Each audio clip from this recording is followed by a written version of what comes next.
Hello and welcome to another episode of the Regulation Podcast. This is episode 32. Nick's already laughing. That means it's going to be a really good one for some reason. My name is Geoff Ramsey. With me, as always, Andrew Panton, Gavin Free, the aforementioned Nick, and Eric Badur. I have an announcement. Oh my God. You got your dick back? Oh, nice. No, still waiting on that. My announcement is I think I'm done with bagels. They're always...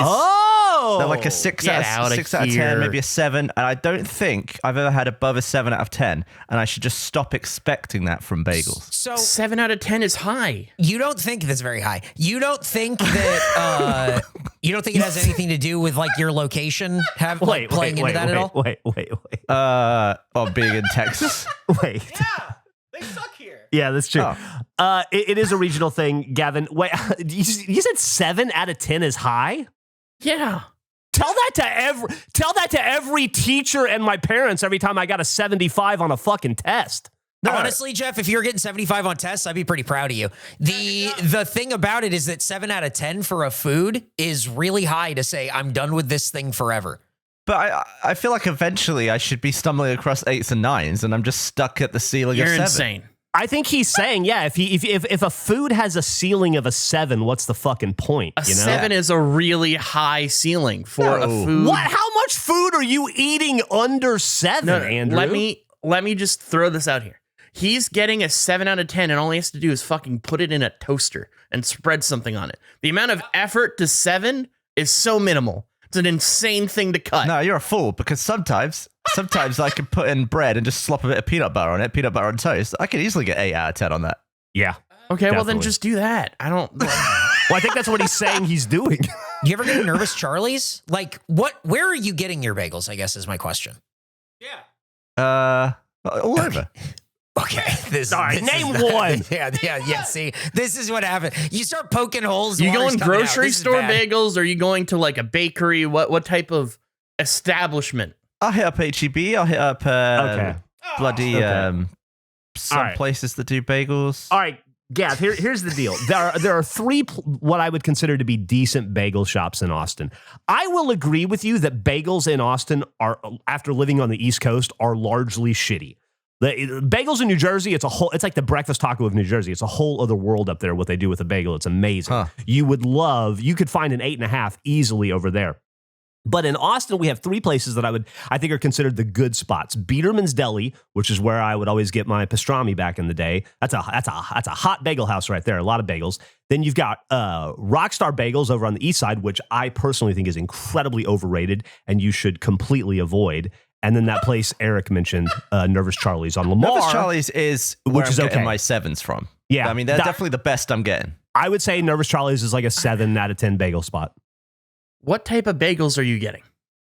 Oh, good question. The last bagel I got was a plain bagel. You with fucking cream. ridiculous. Well, let me finish. Plain bagel, low-fat cream cheese, avocado, tomato. Well, the toppings aren't the thing.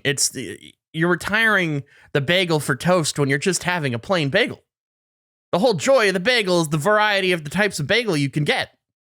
There's no everything toast. There's nothing worse than an everything bagel. That's a piece of shit. Insane. I don't want all that shite. Insane bagel takes. Yeah, I'm on Andrew's side on that one. That's a Everything bagel's top-tier pretty bagel. awesome. But I gotta swing back to Gavin and defend a plain bagel. You should be able to get an 8 or a 9 on a plain bagel. Oh, I agree. agree. And I do regularly. Okay, well, what do you go for? What's your bagel build? What's your loadout? I'm going to be honest. I haven't had a bagel since my Heaven's Bagels went away. And the regulation bagels. Oh, no. I just haven't. I haven't been able to find that love again. But they're great. They're a great food. But what do you go for? Do you not remember? What do you mean? What do you mean what I mean? What was the regulation bagel? Was the regulation bagel your regulation bagel? Oh, what was it? It was 2 types of cream cheese. It was a bacon. Listen, this was a long time ago, and I've had to try to repress these memories You're out of here losing a bagel. defending bagels is the best thing since apparently sliced bread, and you don't remember anything about them? No, I just am trying to remember the specifics of it was a garlic, pepper, cream cheese, and then like a bacon scallion cream cheese mix. It was those 2 mixed on a cheddar bagel. I think for me, it's the toughness. Like, you can't just bite through a bagel. You have to always give it a bit of tear. You need it to be a little bit draggy of the teeth. Interesting. Maybe that's what drags the whole experience down. I understand. I get that. I definitely get that. And I sort of understand what you're saying on a whole about being done with something, whatever. It's just that when you're like, yeah, I'm like getting like 7 out of 10 pretty consistently, and to like throw it out is really strange to me. Like 7 out of 10 is a pretty good score to be like, and I'm fucking done with it forever. Dude. I'm more just throwing out my expectations as opposed to throwing out the entire bagel. I think I'm done with them for a while, definitely, but I'm always at the end of the bagel just like, yeah, all right. Whereas other things have a greater range. Like a BLT. A BLT could be a 5 or it could be a 10. What kind of BLT is a 5? I feel like a BLT, a bad BLT is like a 9. Mainly like from Thundercloud when they forget to put the B in, or they're too high and they make the wrong thing. Gotcha. Well, or it's just like loaded with salt. If you're shopping at Thundercloud, the prerequisite to work there is that you're too high. So you gotta know going in that you're probably gonna get somebody else's sandwich. Like, I understand that they're all high, but sometimes they can barely comprehend. Yeah, it's pretty bad. It's kind of like a part of its charm, though. I ordered a BLT once and I got lettuce and mustard. Oh, that's great. Whoa, that's an LM? That's crazy. An LM. You got a BLM? A bacon, lettuce, mustard? Do you ever mix it up with you're like, oh, plain with like low fat cream cheese, whatever. Do you ever mix up the kind of bagel or the kind of cream cheese you get just to see if like there's something else there for you? I just need to I feel like I've only ever had like a plain, and then I ventured out into everything, and that was just too much for me. And I've not really gone in between. I don't know. So you're at 0 or 100, and that's it? And well, I thought that would help me hone it in, but it turns out when you just start with everything, I don't know which parts of it I don't like. I mean, a garlic bagel's good. I like a salt bagel. Hell yeah. Like, when you do, I think at Nervous Charlie's, I like their sun-dried tomato one and their jalapeno cheddar one. I think those are really good. Jalapeno cheddar bagel is the best bagel, I think. I think it's really good. But can you name a format where a sun-dried tomato is better than a regular wet one? Yeah, on a bagel on the top of it where it's baked in. Yeah, that was any other questions? Good answer. Yeah. Okay. Cool. I think that you have. I think if 7 out of 10 is the thing that you're throwing out for, I just think you need to do more research on what you like in a bagel. But I understand the thing that you're saying that you don't like. I completely understand the amount of chew and tear that you need to like bite hard and rip through for like a sandwich. I agree with that. I feel like British food is all about chew and tear.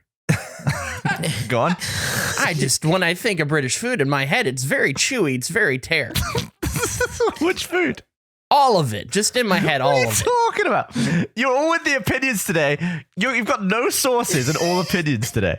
What do you mean? You coming in trying to retire bagels for being a 7 out of 10? What's your bagel loadout? Don't remember. What food is chewy? All of it. Well, of the stuff we ate with the cookies, those cookies, there's some fucking hard chew cookies when we did the Advent stuff. Well, they're probably old as shit, right? No, they weren't. Only the chips were expired. I know you're paying on that one, buddy. Gavin, can I say something? Can I say something in your defense? Yeah. As a man who has endeavored to never eat another corn dog as long as he lives, and he's a good 5 years down that road at this point, I would say, and happier because of it, I support you ending bageling in your life, because even if there's a better bagel out there, and there's always gonna be a better bagel, no matter how good of a bagel you find, there's always a better bagel to chase. That's just the way the world works. But if you're consistently getting 7 out of 10s and that's disappointing to you, then eschew those bagels, replace them with a breakfast taco or a kolache or fucking oatmeal or whatever other breakfast food you want to have, and bring yourself up to an 8 or 9 every day. Don't listen to these other guys that are telling you got to eat 7s the rest of your life and you should be happy with a fucking 7. You don't need to do that. Life is short. Your life is very short, Gavin. You need to enjoy your taste buds as much as you possibly can over the next few years. I appreciate the very sinister defense that you ended with there. Absolutely. And, I feel like this podcast is a nice safe space to be announcing our retirement from certain food. I feel like some people have done it. Sure. And, I'm just throwing it in. I think for me, it was two things. It was one, that's a high scale. I think if you would have just said, I'm a big toast guy now, it would have been less jarring to me than you retiring bagels on a high-end scale. And also the other thing of you trying to score higher, like being worried about being above a 7, coming from the guy that if he could would just eat a flavorless nutrient cube every day. Like it's hard. Like this pursuit of more than 7 in the food realm, it feels like a thing you don't care about generally. Such a good point. Just any food opinions by you, I'm kind of rattled by. Yeah, especially is it a flavor? So it's like not the flavor thing. It's just like it's the chew of it. Like you like the flavor of the bagel. Who, me? Yes. All right. No, hey, you know what? Just edit my shit out. Who cares? Because it sounded like you're really excited about toast. That's just an example of like, there's a greater range for me with toast. Like what? He hits toast home runs from time to time. He gets 10 toasts, but he never gets a 10 bagel. I get that. This is really along the same lines as I just think apples are a 6 out of 10 in general. Crazy. And the ceiling is low. This is targeting now. Now this is targeting. Do you guys think, I have a question for you. Gavin says bagels are a 7 out of 10, and that seems to be acceptable for some of you. Do you think that the scale changes for time of day? Like, do you think it's more acceptable to have a 7 out of 10 for lunch than it is for breakfast or for dinner? Because I feel like if you're gonna have an 8 or a 9 or a 10 out of 10, it needs to be at breakfast. Oh, really? I was going to say dinner should be the highest ranking of the day. Dinner's the highest ranking. I feel like breakfast is the fuel that carries me through the day. And if I start bad, then I'm going to have a bad day. But if I start strong, I finish strong. It definitely sets off the day, but I feel like dinner is where the money's spent. Like those are the more expensive meals. They take the longest to make.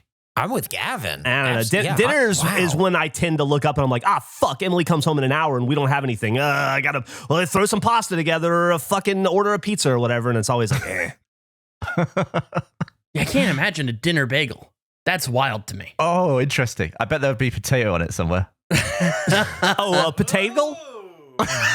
Come on. Potatoes are great, man. Potatoes are fucking awesome. Yeah. You know when a rocket goes into space and like it shoots up and then it drops the thrusters or whatever to like continue going, like it drops whatever. I don't know how fucking rockets work, but they just use explained thrusters, it. Yeah. and then they drop Jettisons its boosters and all that. Yeah, that's what the bagel is to the day to me. Like it's you don't need that. You need that to get going. That's not a later thing.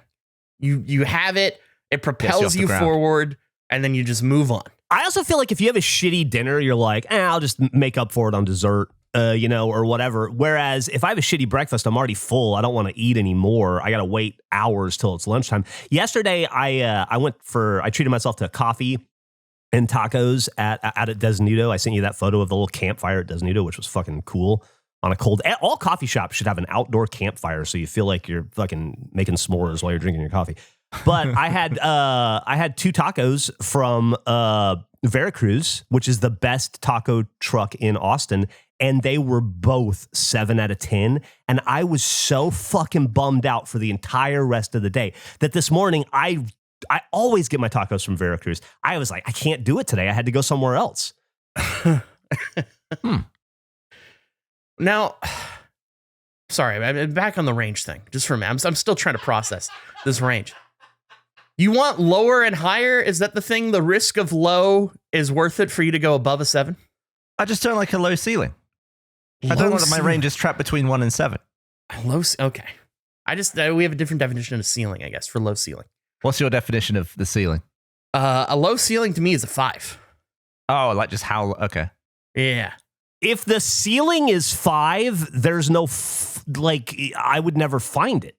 Like, how would you even get to the floor? Well, floor to would discover the 5. I mean, like a 5 right on my radar. If you try a new food, that's where you're finding your ceiling. You're like, if you have like a food that people are excited about, you're like, I don't know. It didn't connect for me. That was like a 3. But you give it another try and maybe you hit a 5. Like that's to me when you retire food. So your cutoff is 5. I think so. Yeah, I think I would stop. I'd be willing to retire something if it was consistently a 5. I understand that, and I would retire something at 5. I was more surprised that I can't find above a 7, and I'm therefore going to have to retire at 7, which is quite high to retire. That is wild. I think we could find you a better bagel. I really don't think it's that high to retire. I think if we go deep in the bagel depth chart, we could find you an 8. I'll bet. I'm willing to try. I'll get back in the bagel ring. I think your best shot in town is probably Biederman's over on the north, like up north, far west somewhere. Group trip? Yeah. I'll go get some pastrami. I feel like, Andrew, you'd have to go to your new favorite bagel place I don't have on your one. island. And Oh, no. I really appreciate Nick immediately pushing for the food road trip. Oh, of course. That's his heart and soul. That's his blood. Yeah, that's what he wants. Well, maybe we could do that the same day we construct our potagel and make a dinner bagel.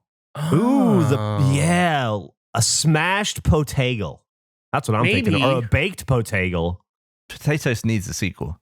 Maybe Nick can do the red boots that day. Really build like a needing to The eat an mall appetite. and the bagel shop are on opposite sides of town, unfortunately. Damn it. Geoff, when we went and got hot dogs the other day, you confessed to me and Nick that you were really sad that we didn't talk about potato stuff on the last episode. Oh, I did, but I deleted all my potato notes after we had that conversation because What? I just teed you up.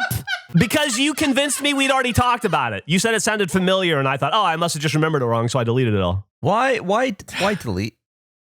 You're right. I probably shouldn't have. I was just cleaning up my notes today, and I thought, don't need those. It wasn't like it was a 7 out of 10, so I've retired it. It was just a couple of potato recipes. I don't remember what they were though. I would have loved to have heard. Man. Do you think this is a 7 out of 10 episode that people are listening to right now? This might be like our low ceiling. Please don't retire us from your listening. Give your ears one more chance. I mean, we're only 20 minutes in. It could go up or down from here. That's true. Things are cozy. The lights are bright. It's the most wonderful time of the year. I think it's the most beautiful time of the year. And to make things even more exciting, it's also time for holidays on the house at DraftKings Casino. With this season's offerings, you don't have to dig deep into your stockings to find what you would wish for. From table games and jackpots to a slot at the top of everyone's list, Jingle Bells Power Reels. DraftKings is offering a warm welcome to new players with $100 instantly in casino credits with just a $10 wager. Plus, everyone can get in on the action with a holiday reward every week. So sign up with code REGULATION because the holiday cheer is here, only on DraftKings Casino. Gambling problem? Call 1-800-GAMBLER. In Connecticut, help is available for problem gambling.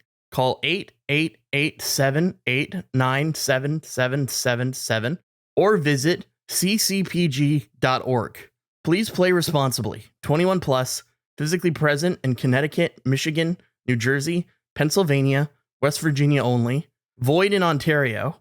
Eligibility restrictions apply. New customers only. Opt-in required. Casino credits are non-withdrawable and expire in 168 hours. Terms at casino.draftkings.com/promos. This episode is sponsored by Factor. It's a meal service. You move your finger about on the mouse, and just like magic, food shows up to your front door. Factor has you covered with 35 different delicious meals every week and over 60 additional convenience options you can add to your box, like keto cookies, pressed juices, and smoothies. My favorite Factor meal recently has been the roasted garlic chicken. Comes with a bit of mash. Pretty lush. Don't let shorter days slow you down. Stay energized with America's #1 ready-to-eat meal delivery service. Head to factormeals.com/50regulation and use code 50regulation to get 50% off your first box, plus free shipping. Factor is cheaper than takeout and dining out. Spend less of the brief daylight hours cooking and cleaning up and more time eating and playing video games. Big old thanks to Factor for sponsoring this episode. Head to factormeals.com/50regulation and use code 50regulation to get 50% off your first box plus free shipping. That's code 50regulation at factormeals.com/50regulation to get 50% off your first box plus free shipping while your subscription is active. On the topic of food, I had a morning thought that was food related. Where do popcorn seeds come from? Like a maize plant? What? I still don't know. What are you? What are you saying? You're not being honest with us right now. No. Help. What's happening? You're not being truthful God. when you say that to us right now. No. Let me fully explain this to you. Let me talk to you through my thought process. I woke up. I thought because I had a stomachache yesterday. Is it related to the fact I ate like a 1 pound bag of popcorn? Who can say? I don't know.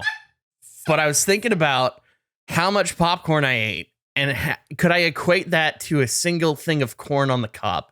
Like if I were to translate each little thing, if I imagine each little, I don't even know what to call it, nugget, corn nugget, kernel. Okay.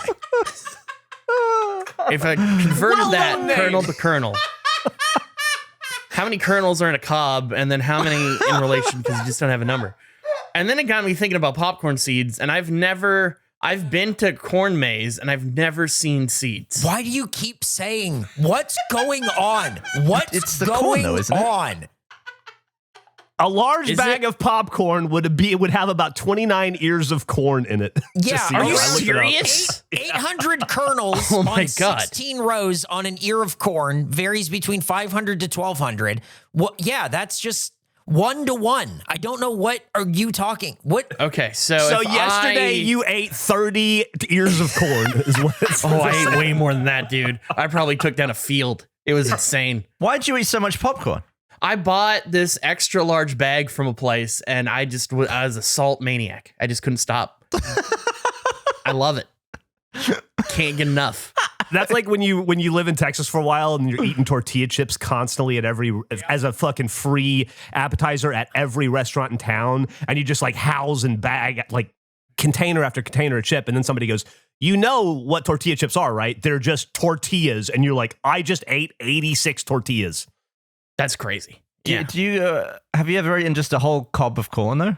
Yeah, of course. Yeah, it's not hard. So, Like eating a tenth of a bag of popcorn. That's crazy. You ate all those popcorn seeds? That's nuts. well, is that where the seeds come from? Stop saying seeds! Are they not seeds? Okay, well, how do you grow corn? I don't know that I've ever wanted to quit the show. This might be the first. This is absolutely nuts. You can't be for real. Well, there goes the 7. Now we're at 8. Yeah. Listen, I didn't know we're fucking all agriculture experts over here. I've walked through a corn maze. I've eaten plenty of corn. Maize, as some call it, if we want to get fancy, we want to get into the culinary term. How do you grow it? What are you talking about? Ground. What? What do you mean? What's the sort? Okay, so if I'm corn. Okay, let me. I see where you're coming from now. If I'm gonna grow, let's say like a tree, I need a seed to do it. What is the base? What's the base corn? What does corn grow from? Like the sapling stage? Yeah. Like there's a field. Okay, I decide I want to be a corn farmer. I got my dirt. I got all my dirt, and then I prepare it for things to grow in it. What am I putting in the ground? You want me to show you? Yes. Okay. That's what I was curious about. Is that so the kernels are where you grow corn from?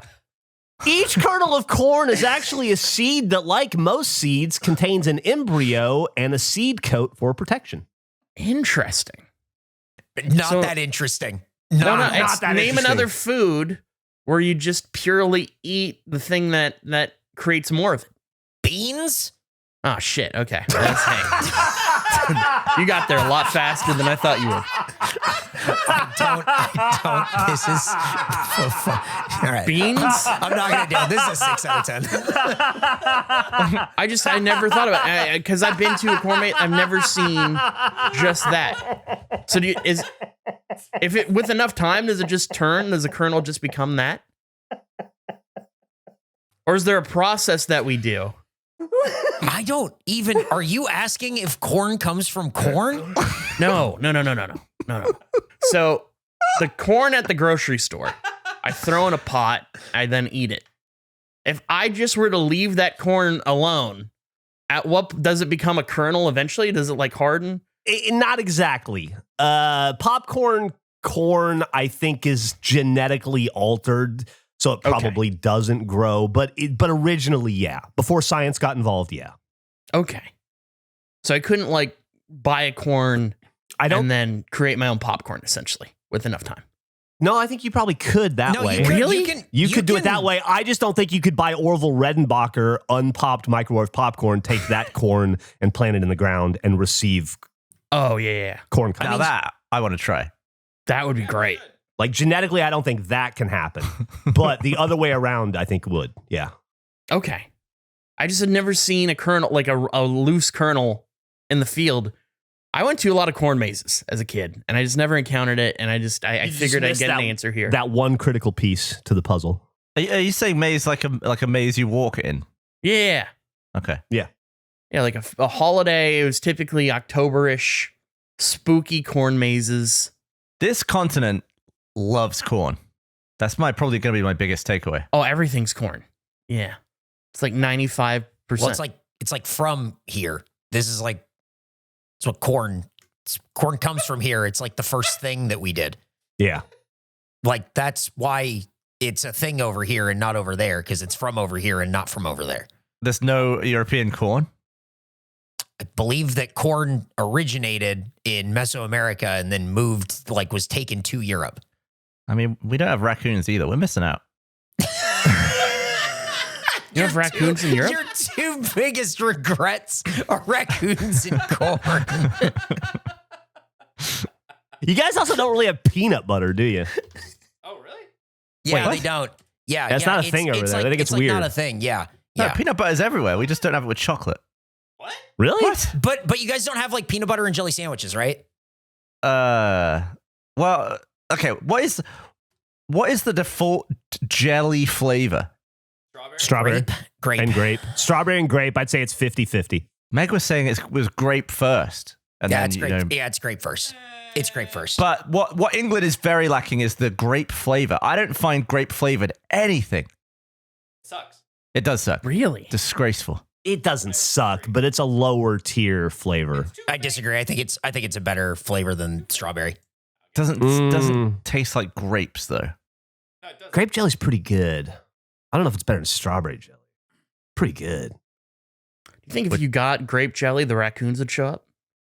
Oh, do you think one Maybe that's why follows we the don't have other? them. Didn't even think about that. Smart. Mm-hmm. If I plant a jar of grape jelly, Where do the grape seeds come from? Build it and they will come. You gotta get all those raccoons and give them your bagels that you don't want. Eric, was it you that posted that there's a raccoon in Chicken Horse? What? What? The new game? Is that what you're saying? Are you talking about the new game, the racing game? Because there is a raccoon in Chicken Horse, but there always has been. I don't know. We're trying to parse what you said, and you're not responding to any of it. So what you were posting was like a trailer for a new game? Yes. Yeah, it's called Ultimate Sheep Racoon, I think, or something like that. And it's Ultimate Chicken Horse, but like on little vehicles, and it looks difficult. It's like a side scroller for Makeway, which I guess you didn't play. No, I've never played that. He hasn't played it yet. But yeah, because you posted that, and I was like, I hadn't watched it, but I was like, I'm pretty sure there was already a raccoon in that game. Well, no, the game is called Ultimate Sheep Raccoon. And yeah, I understand that. I was just clarifying. Yeah, and so am I right now to you. It'd be like if Eric posted a trailer for the Master Chief collection. Gavin's like, pretty sure Master Chief was already in this. I'm pretty sure he was I already don't understand this. Hey, do you know, since we're talking about corn and weird food things, I read on Reddit the other day, do you guys know what an individual M&M is called? Like, No. they have a name. Really? Yeah. What are they? An Apparently, an individual form of spaghetti, the singular form of spaghetti, is a spaghetto, which I didn't know. Okay. But also M&Ms, they're not M's. They're an individual M&M, according to the Mars Corporation, say they are officially referred to as lentils. Lentils? Yeah. So when you're eating M&Ms, you're eating lentils, which is weird. Can I grow them? If I bury them? I think genetically, if you buy I'm not sure which way it works.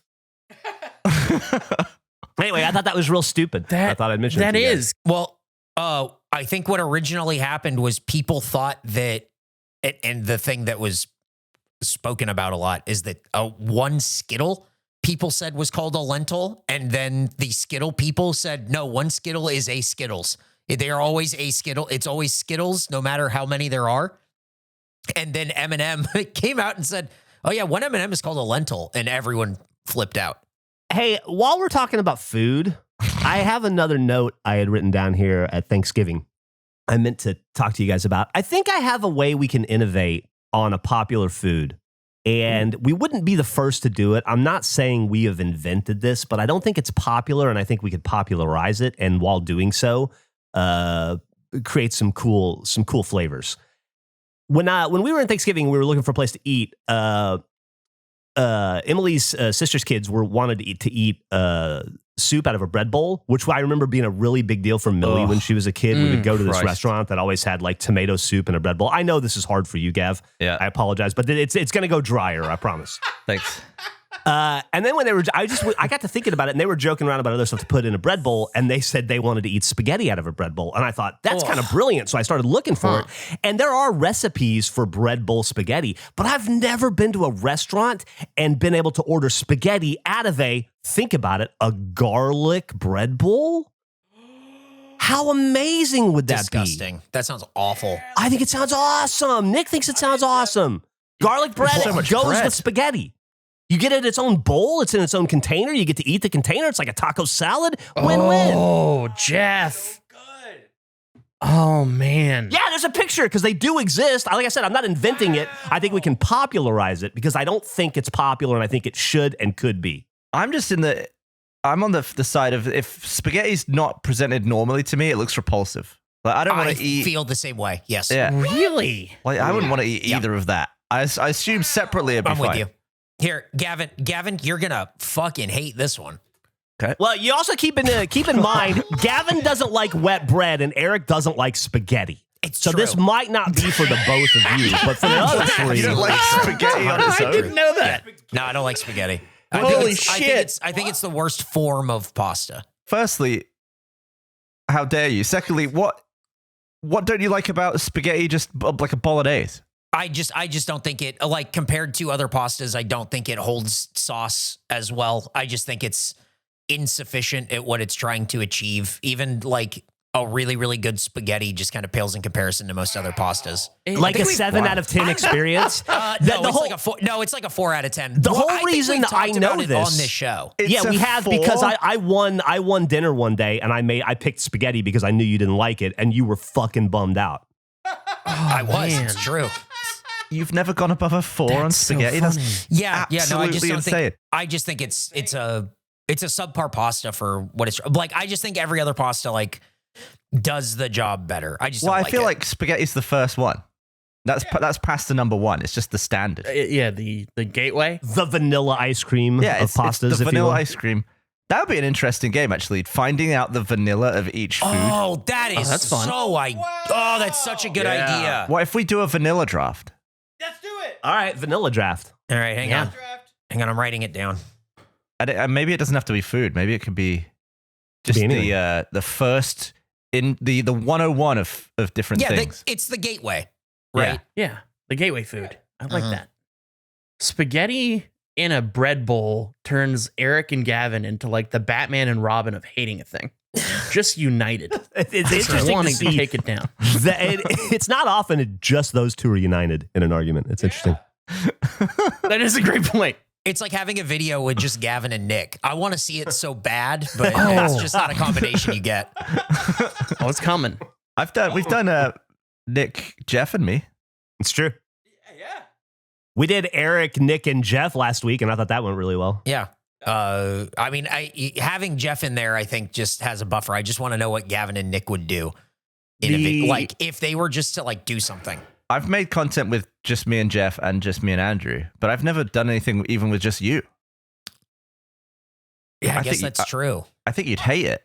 No, I think we could do it and it would be fine. I just want to know where Nick would take you or vice versa and like what that would be. It's so the next episode of Regulation Tune-Up we record is Gavin and Nick as the team.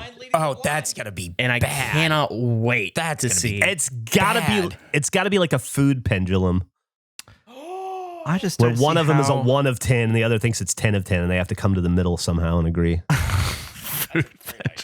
I'm trying to think of like Mario Party mini game team ups I've had with Nick, and have they gone well? Because GTA, you're not on a team with Nick. It's Nick and I. Mario Party, I don't feel like you ever had an alliance with Nick either. I don't think we did. We never did like cut the meat. No, we did once. Oh yeah, you guys definitely did. Oh yeah, because Andrew and I were partners a bunch. Yeah, we tied. Yeah, we beat you guys in the jerk off games consistently. That's pretty cool, man. Way to go. And Yeah. I think Geoff and I beat you in rowing. Yeah. Speaking of jerking off, I got something with that too later. Oh, Really? I mean, we can just get to it right now if you like. No, we're having fun talking about whatever we're talking about. what if we recorded an episode one day where we all had like a slider from 1 to 10 open, and we all streamed our view, and we would keep it updated with how the episode's going on where it lies out of 10. As I like hate a sliding that. I think scale. it's a terrible idea. It's pretty good. You guys just It's insane. I would, that would be I'm a gonna be at terrible a idea. 3 all the time. You would never like. I never feel good about our content. It would just sit on 3 for the whole episode, no matter what was It'd said. probably bump up to 4 or 5 every once in a while. Andrew opens See, his I mouth. imagine we'd all start at 5, and then Andrew would come in saying, what's a corn seed? And I would immediately slide it up to an 8. Oh, I'd go down to a 3. See, it averages out. They meet in the Geoff middle. Geoff would be telling like the go now level of like just hilarious story that only Geoff is capable of, and then he'd lower his number to a 2. It would just be sad. It'd That's just be true. depressing. Because it would deserve it, because I would have fucked the story up in some way that you guys don't understand. But I do, because it's my story, and I know how bad I fumbled the fucking bag, and it'll fucking plague me for the rest of my goddamn life. Like when we fell down that mountain on that fucking horse, which is a better story than Go Now, but I shit the bed. I'm still upset about it. You nailed the bathrobe dog lockout hotel losing turkey business. Oh, that was good. Oh, that's a baby story. I didn't see the minutes. turkey being left in the fridge. That was a good twist. Yeah, real good. That would have bumped some numbers for me. So it'll be interesting at the end of us live sliding for the whole episode. We take the end result and we just up front say this is a 7.3 out of 10 episode. Take the averages. People know what they're going to get up front. Oh, well, I feel like we need some. Nick, what would be your average number? To start? Yeah, because I feel like you're the most optimistic of all of us. Oh, I'd start probably at a 7 and then go from there. You think we're a 7 out of the gate? See, that's the thing. We need somebody to be the opposite of Geoff to try to create the average. Oh, I see. But I instantly go to a 10 once I laugh. So, You would have lost. So we you would have opened been at with 10. That's great. On the intro of this one. Yeah, it was a good intro. I've been watching a lot of movies recently because I had a little bit of time off, so I was trying to catch up on some things. I've been watching. I caught up on all the Mission Impossibles that I hadn't seen. I'd missed 4 of those. Oh wow, that's most. I missed. of them. Well, which ones did I miss? I missed Ghost Protocol, and then Fallout, and then Final Rec. So I guess 3. I watched 3 of them. They're all fun, but I realized while watching it. Do you remember? And I don't know if you had these commercials, Gavin. And to be honest, they were, I think, before my time even.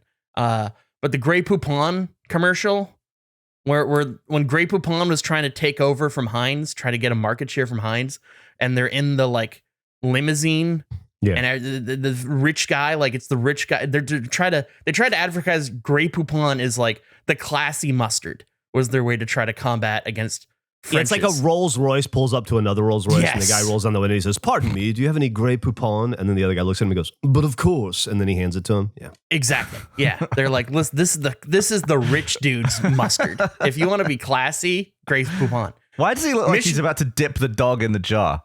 Because he loves his Grey Poupon, and that's what rich people do. Mission Impossible is the Grey Poupon of like action of like Fast and Furious. It's the same.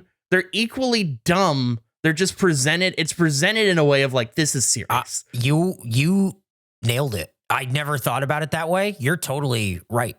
It's so dumb in a great way, and I enjoy it. But it's like it has critical prestige in a way the Fast movies don't. But they are equally absurd, especially as they progress. I didn't realize that they were called the Impossible Mission Force. I'd always heard IMF. There's a moment where they say what it actually stands for, and I was like, this is fucking ridiculous. This is insane. And also, they lose all of their resources every movie. Like, I don't understand. Like, is there other agents? There's so many stupid things about all of these films, but they're a delight. They are a joy. However, I don't know. Have you guys seen all of them? Yeah. I haven't seen the newest one. They keep, and I guess it's not even so much in the newest one. It's more in like Fallout. It's really in Fallout. I can't tell if I'm weirded out because of Tom Cruise or if it's just an action movie trope, but they really like try to Jesus the Ethan Hunt character in a weird way that made me uncomfortable, but I couldn't tell if I was uncomfortable because it was Tom Cruise. Like, is that standard action guy procedure, you would say? Because they do this whole thing where his wife is dead but not dead, and then she keeps showing up, but she's in another relationship, so it's not, I guess they're separated at this point, but it's because they do this insane monologue. Ving Rhames has this monologue about that they couldn't be together because if they were together, then the world would end, essentially. That he needs to be out there stopping the bad guys, because if he doesn't, then the bad guys would win.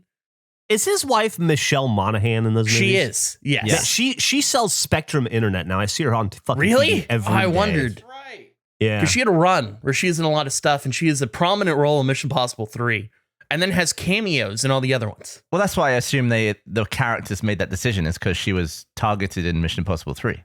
Yeah, but they don't frame it that way. They're not like, hey, this happened once and it was bad. Ving Rhames has this monologue about how literally they cannot be together because the guilt of them being together would prevent the world from continuing to exist, because he needs to be on the field. Yeah, if he's not on the field, then things are going wrong. And it's like, you're part of a fucking agency. There are other agents, certainly. Like, what is the rest of the IMF doing outside of disavowing you? Impossible missions, other impossible missions. But to like what scale? Like, it just, that's what I liked about Ghost Protocols. They show a different team. It's the only time you ever see anybody else doing anything in the IMF. Also, when did the FBI just promote a mission to the IMF? When are they just like, impossible? Yeah, this is an insane. The classification that they only get the impossible missions is ridiculous. I always wondered this about James Bond movies. Like, we're all in love with 007, but that's just because he's the only one we get to hang out with. What if 009 is way cooler and we just don't get to see those stories? Yeah. I mean, you do get glimpses of other 00s in the movies. Like, yeah, but in such brief glimpses. You don't get to follow their lives and watch them gamble and shit, you know? And that's true. They die a lot, too. 006 was Sean Bean, and I think one of the 00s was a clown that got shot and fell through a window. I want a movie. I want Wilbur Smith 004, and I want 2 hours of that. There's a scene, I really wish you would have seen the most recent Mission Impossible in theaters, Geoff. There's a scene where there's a character that's introduced that is like a master pickpocket, and their way of illustrating that Ethan Hunt is an equal level pickpocket as he does street magic in front of the frame, where like he's like, oh, this key, and he just flicks it in your face, like his hand is empty and then he has a key there. He does like a little wrist flip, and he's like, this key is a fake one, unlike the one we have. And then he uses his other hand to show the real key. It is fantastic. Doesn't he do that at Mission Impossible 1 with the knock list? He's like messing with yes, he does like some hand magic in that one as well, but it feels so out of the way it's framed. It's just his hands, and it's just him doing magic. It's not. That's not how pickpocketing. Like that doesn't have anything to do with that.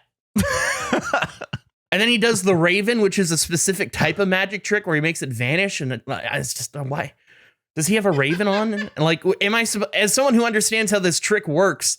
Am I supposed to believe that Ethan Hunt has a magnet that he's palmed that is connected to his jacket on the inside that retracts? Like, it's insane. Would you say that seems impossible? I would. Yeah, I would say. Then it sounds like he's the man for the job. It is. So what would your bookend Mission Impossibles be? The best and the worst, if you had to pick two? Oh, the best is 3. The worst. 2. Wow, that's tough. Yeah, 2 probably. 2 is ridiculous in like a different way. 2 is once again like Too Fast, Too Furious. Essentially, where they really they went dumb in a way that wasn't enjoyable. What about you? I'd probably pick the same.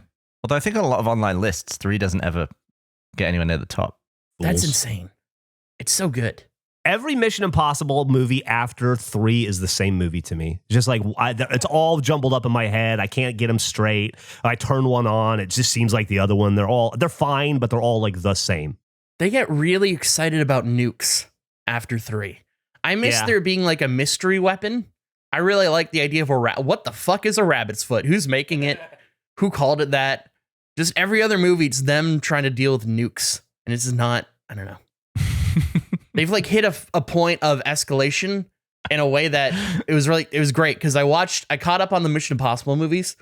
And then I watched the one Jason Bourne I hadn't seen, which is the most recent where Matt Damon comes back. And just like we do not need Jason Bourne anymore. Like Mission Impossible has so overshadowed any value that Jason Bourne had as a character. It's a shame too, because that first movie's so good. It's really cool. I watched like the 3rd one on a plane on my way back from Thanksgiving. The stakes are so low for the 3rd movie in a series. You're just kind of like, oh, is this just kind of it? Like, there's not really, it's just him and not really much else. It's very strange. It's really, really small feeling. Yeah, I guess he's not really saving the world that much. He's just saving his brain. Himself, I guess. Yeah, it's just really just him. Trying to keep Franca Potente alive or whatever. Yeah, it's just weird. I think it's just the problem with going too far into a series, and it's just harder and harder to, eclipse what you've previously done. I feel like that's 24 suffered from that, right? Like, how many times can you save the president or stop a nuclear bomb from going off in America before it's just like, and we saw this 3 seasons in a row. Who cares? Die Hard similar. I feel like if I was a supervillain and I was creating a weapon, I would name it something that would be more embarrassing for like the FBI and the IMF to say. More embarrassing than Impossible Mission Force. What if you were going to create an evil weapon? What would it do? Because you'd have to be the whole point of this, right? Is it's the same boring thing over and over again. It's like a bio weapon that wipes out half of humanity, or it's a nuclear dirty bomb, or some sort of a EMP that destroys all the technology. What would your supervillain, attack be?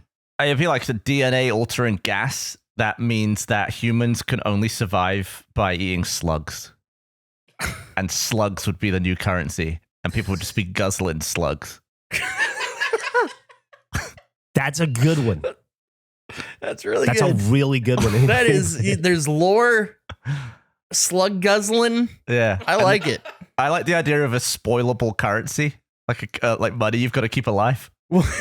Okay, so if you were really to long play this, you would first have the largest thing of slugs in the world. You'd have all the slugs.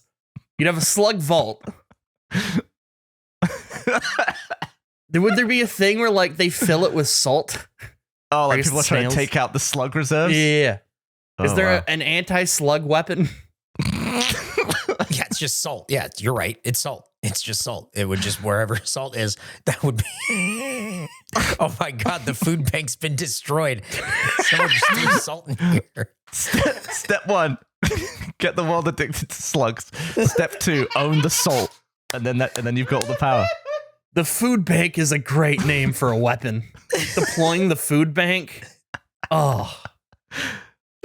That's a way better idea. My immediate thought, Gavin, was like something that would give everybody in a range vertigo. They'd fall over. Just feel like the world is spinning. Just like a dizzy planet. This is a dizzy planet. I was thinking you could do like an airborne virus that once it enters your body, it gives you crippling arthritis in whichever is your dominant hand. So then you have to use your other hand for everything for the rest of your life. And so we have a whole population of people that suck at writing or shooting guns or opening combo locks. Everyone over the age of 60 can't log into anything because they can't read their post-it notes. It's good. It's like a zombie movie for arthritis. Like The Last of Us, but arthritis. That might be the dumbest trope in movies, by the way, is figuring out the password based on shit on the desk. Mm-hmm. Like it's never gonna be the author of a book or like a line in the book. It's just gonna be written on a post-it note, or it's not gonna be anywhere nearby. People are always figuring out for books. Yeah. And I don't feel like you see that a lot. I'm trying to think of the last movie I saw where they hacked the computer via like a book or like a note or something. I think it happened in The Watchmen. Or Watchmen. Does it? The show or the movie? The movie. I don't remember. I haven't seen it in a long time. But even that was a while ago. Was that like 2010, 2011? A long time ago. I feel like it happens pretty regularly on TV. It's like the equivalent of finding the keys in the car above the whatever the thing is called. I want to get a safe that has a sun visor in it just so I can keep stuff under it. That's what you should do, is put your passwords above your sun visor. People trying to nick the card, just pull it down. It's like the password to my bank instead of the key to the car. And then the keys to the car are under your keyboard where the post-it note would be. I didn't share this. Did I have the posters I found for movies on the Xbox store? Did I ever talk about this? This is my notes. No, I don't think so. Let me pull this up. So I was just looking. They had a deal. They're like, hey, movies are 70% off on the Xbox store. And I was just scrolling through, and I don't know when was the last time any of you just like looked at a marketplace like that for buying movies, but some of the box art in them is fucking insane. It is, I don't know where it came from or like who authorized it. The first one I saw, here, one second, let me just retrieve this really quick. The first one I saw was for the classic film Mouse Hunt. Everybody loves Mouse Hunt. Nathan Lane, Lee Evans, Mouse Hunt. Nathan Lane, Lee Evans, Mouse Hunt. This is, I'm putting it in our chat right now. This is the poster on the Xbox store if you were to buy Mouse Hunt. This is the official image. This is a studio film. This is tens, if not $100 million of entertainment. It's just a mouse. It looks like something Nick made in a pinch because Geoff couldn't make a thumbnail. It looks like whoever made the poster, their dog ate it and they had to make a new one on the way to the meeting. It doesn't have an actor name on it. It just says Mouse Hunt, and it is the shittiest looking mouse in a like a chef outfit eating cheese with an olive. He becomes the cheese tester, doesn't he?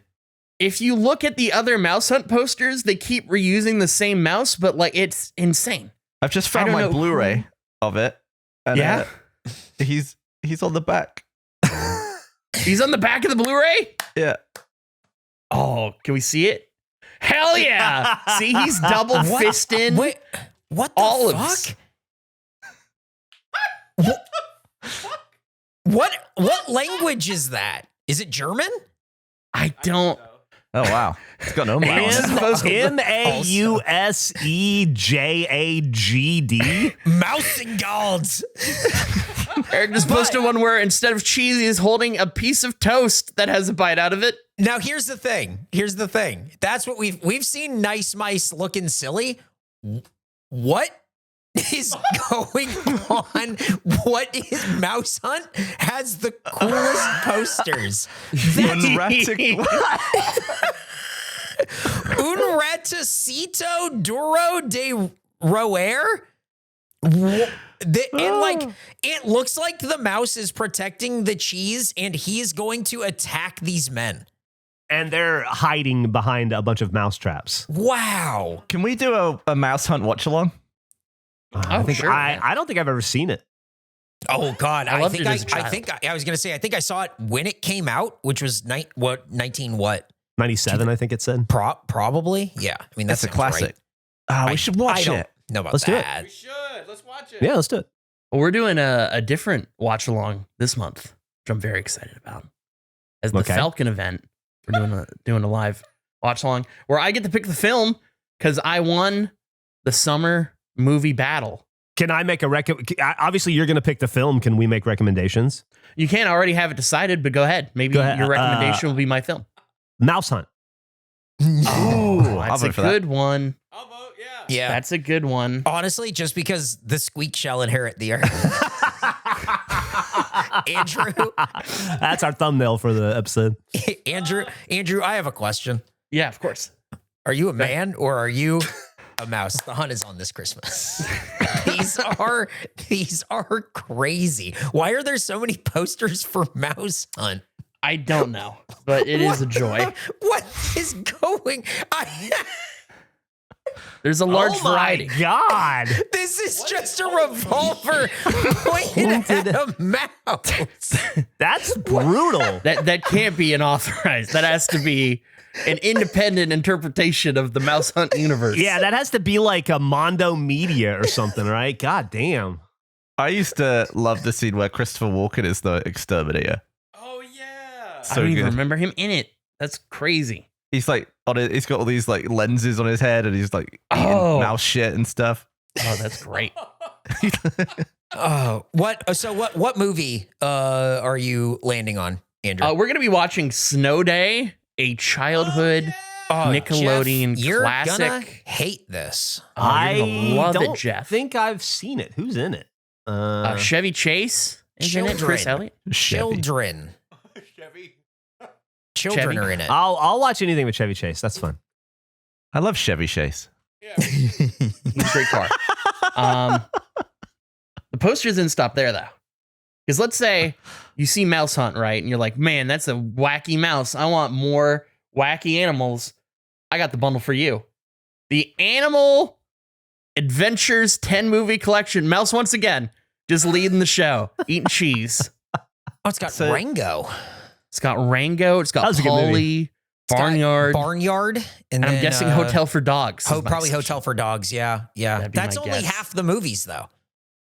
Yeah, what's left? I don't know. It's a great question. Says it right here. It says Adventures with Animal Friends includes Hotel for Dogs, Polly, Rango, Barnyard, Mouse Hunt, Black Beauty, Rhubarb, Zeus, and Roxanne, the Red Pony, and Wonton Ton. The dog who saved ellipses. The dog who saved ... I just hope that's the title. Yeah, me too. Another classic Xbox poster, which, like, once again, never seen them advertised this way. Charlotte's Web. What do you need to know about that? Pig and a spider. No actor names. That's once again. Is it the live action one or the? It's got to be the live 2006. Yeah, live action. Yeah, Paramount. Yeah, live action. And then some of them are just like fucked up. Like the Karate Kid one is just like whoever uploaded the image did a bad job. That looks like somebody took a picture of their DVD on their phone and uploaded it. What the fuck? Yeah, that's bad. It's all like milky and washed out. It looks like they Google image searched Karate Kid 2 and just took the first image. It did, yeah. And the last one that brought me a lot of joy is once again the same thing. Of Short Circuit 2, zero reference of what the movie is on the image, just a zoomed in robot. I guess we're supposed to get that Johnny's doing a peace sign and that's the 2, but they cut his fucking arm off, so it's just coming floating in, so you don't even really know it's his. And there's no other defining info on this one. Might be the worst one to me. I would love if anyone listening finds some insane movie posters in any digital markets or whatever. Send them away, please. Put them in our server, our Discord server, or just as a reply with Link. I want to say I love these. These make me so happy. The premise that like somebody spent hundreds of hours making this film and millions of dollars, and then they're like, "Oh, you know what? I'm proud of it. Let's see. It's on. I bet you it's on the store." And then that image from Mouse Hunt shows up. Like all your work gets boiled down to that mouse. It's so funny to me. The one that I think of as just worst movie poster that I hated looking at as a kid, but it should have been a thing for me, was, oh man, it won't let me. Hang on just a second. It is, Geoff, you ever see Going Overboard, the Adam Sandler movie? No. Here's the cover. I know of awful. it. I know of it. I've never seen it. Awful looking. I don't like looking at it. His head, his chest is so long, and then his head is like pre-photoshopped on. Yeah. Everything about it is ugly. I hate it. I hate it. How's the never movie? seen this. I don't remember the movie at all. It must have been from like the early mid 90s. I just remember it being not for me. I just hated the look of that poster. Awful. Yeah. That's one of the worst ones I've seen. Just his head on the body. Is the body real? I think it's somebody else's body, and they had to like make the shoulders and everything like higher up to fit Adam Sandler. It looks really bad. Also, these ladies in the background, it looks like they're supposed to be diving into the water, but this boat's clearly going at a pretty good speed because it's got a wake. So I think that would be dangerous. Also, their knees look pretty locked and they're pushed forward. So if they're not like mid-motion right now, they're going to fucking topple right over. And there's a giant fucking wall in front of them. Like they're gonna clip that on their knees. That is damage. Yeah, they're both going to bang their laps on that railing. Yeah, they really are. The alternate poster for it is also equally just awful. It's terrible. Oh, there you go. Yeah. Yeah. These are awful. Yeah. Terrible. So they had access to one image of his face and just had to. Yeah. Can I show you a current movie poster that I don't understand, and also the title's hilarious? Please. I think it's based on a book and stuff.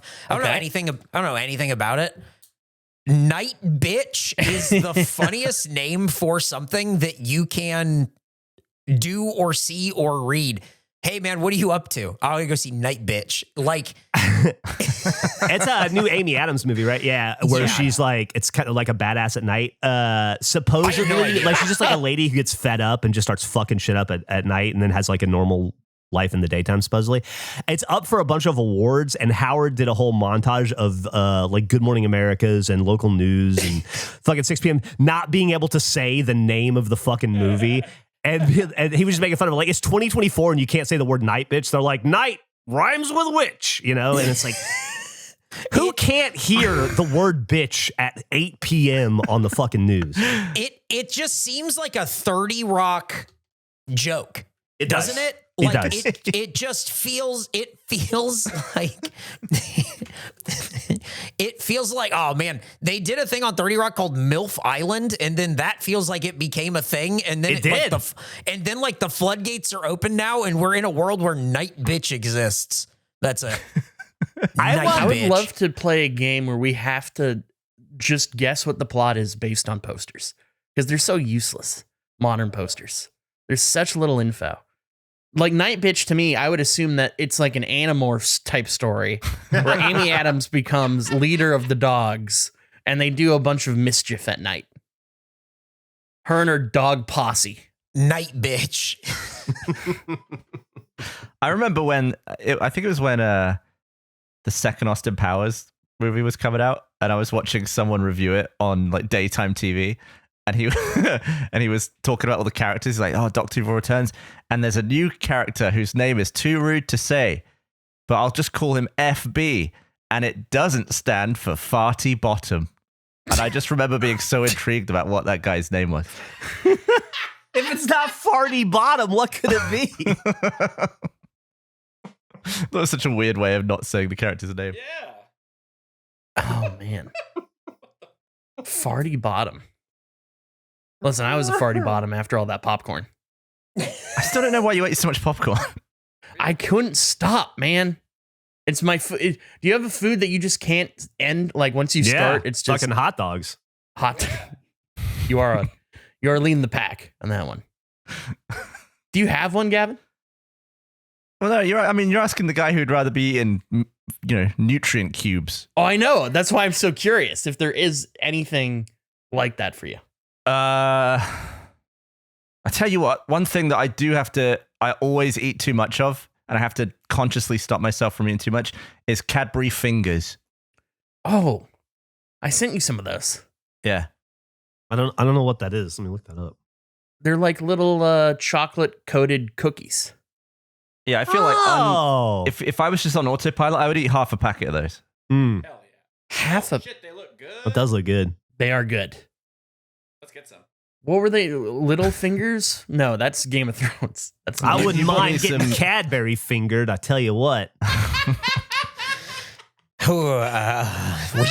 We should start wrapping up. If a Cadbury finger was in your ass, how long would it take to melt the chocolate? Oh man, Not long, baby. it's a Mission Impossible scenario where that's how you stop the bomb. You got to melt through the chocolate to get your fuse. My asshole's like a microwave. I could heat up burritos. Oh.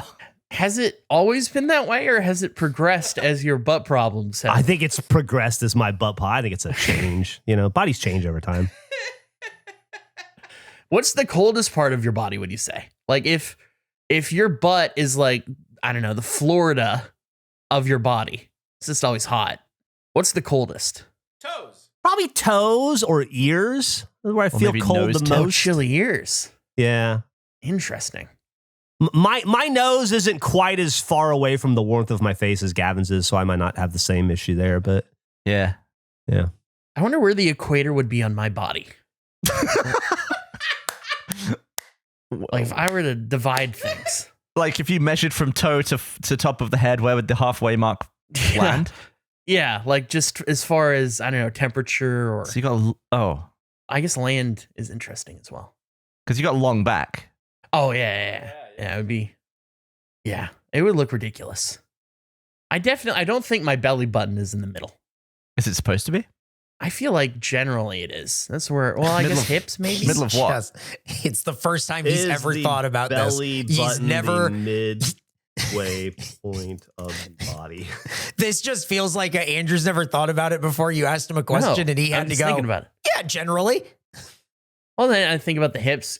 I think the hips I'm thinking of because of magic shows where they cut the person in half. And it's always like at the hips. It's not at the belly button. So I guess half a person would be the legs, generally. You think it'd be easier to saw somebody in half at the belly button than the hips, too? You got to go through fucking leg bones at the hips. That's a dense part. Belly buttons, you got your spine, but everything else, it's like under the ribs, but it's above all that other bullshit. Probably a pretty soft spot. Yeah, why do people always cut off the legs instead of cutting the spine? Yeah.